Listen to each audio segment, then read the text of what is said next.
नमस्कार, मैं अभिषेक राज। दोस्तों, जैसा कि आप लोगों को मालूम है, एएलपी का 11,000 भर्ती आने वाला है। ठीक है, उसमें भी CBT 1 में आपका मैथ और रीजनिंग से सामना करना पड़ता है। और अभी CBT 1 का रिजल्ट आ चुका है, मतलब आंसर की दे दिया है, बच्चे अपना आंसर मिला चुके हैं। और अब CBT 2 का एग्ज़ाम आने वाले भविष्य में आपका होने वाला है। वहाँ भी मैथ और रीजनिंग की आपको आवश्यकता है। और दोनों CBT 1 और CBT 2 की हम बात करें, दोनों में लगभग सेम सिलेबस और सेम पैटर्न से प्रश्न पूछे जाते हैं।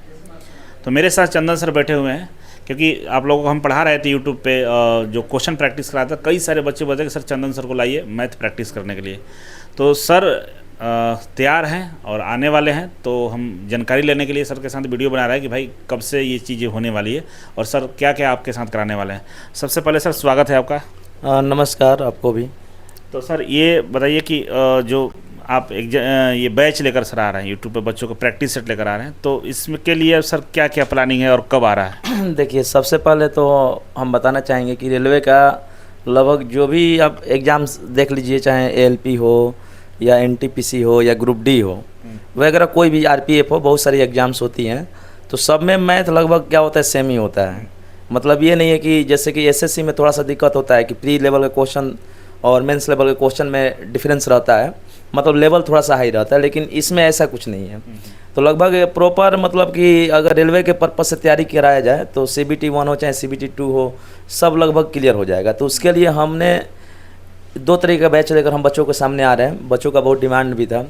एक लेकर आ रहे हैं प्रैक्टिस चैप्टर वाइज, जैसे कि अगर हम मान लीजिए कि रेशियो का अगर क्वेश्चंस करा रहे हैं, तो जो भी मतलब रेशियो में इम्पोर्टेंट आपका टॉपिक है या टाइप है, उसको प्रैक्टिस करवाएंगे।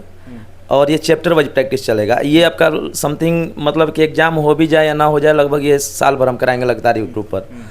दूसरा लेकर आएंगे जैसे कि ALP का CBT 2 का जो PYQ है, जैसे 2024-2025 में जो क्वेश्चंस हमारे पास अवेलेबल है, तो उसको सोच रहे हैं कि उसका हम प्रैक्टिस सेट बनाकर 25 किसी में 25 मैथ पूछा है, किसी में 30 भी पूछ दिया इस बार, तो उसको हम कराएंगे।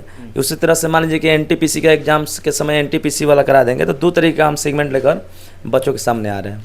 तो सर ये जो 2 तरह का सेगमेंट है, कौन से चैनल पाइएगा, टाइमिंग क्या होगा, ये थोड़ा सा बता दीजिए। आपको जो प्रैक्टिस चलेगा चैप्टर वाइज, वो ऑप्टिक्स क्लास पर चलेगा और उसका टाइमिंग आपको 8 से रहेगा। 8 से 9:30 तक पढ़ाएंगे समथिंग, रात में।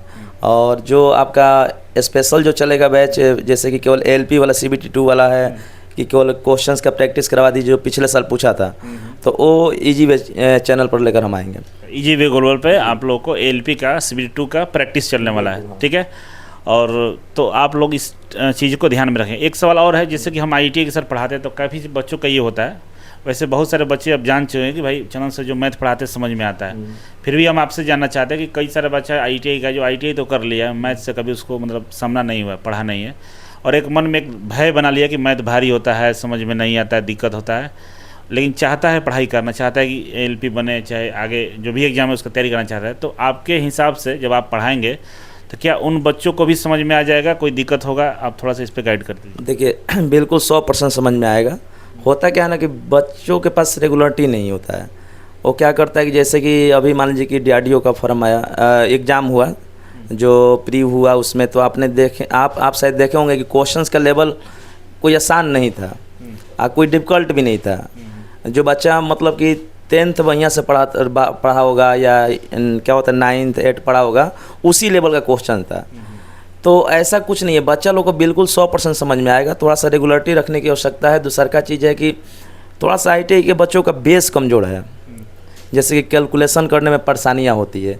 वो मैथ से नहीं डरता है, मैथ बिल्कुल समझ में आता है। वो लोग के पास सबसे बड़ा समस्या ये है कि हम अभी तक जो पढ़ाएं यहाँ पर, तो हमने यही देखा कि मतलब IITA के बच्चे हैं, उनमें थोड़ा सा एक एरर ये है ना कि जैसे कि मैथ का कैलकुलेशन वो जल्दी नहीं करते हैं। किसी को टेबल नहीं याद है, तो किसी को ये नहीं याद है।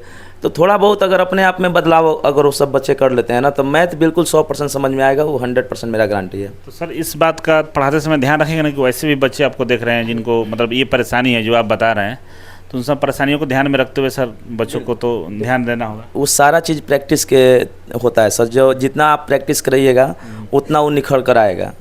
आप सोचिएगा कि अचानक से हम मैथ चंदन सर पढ़ा रहे हैं, हम तो समझ में तो 100% आएगा, लेकिन स्पीड कैसे मेंटेन कीजिएगा।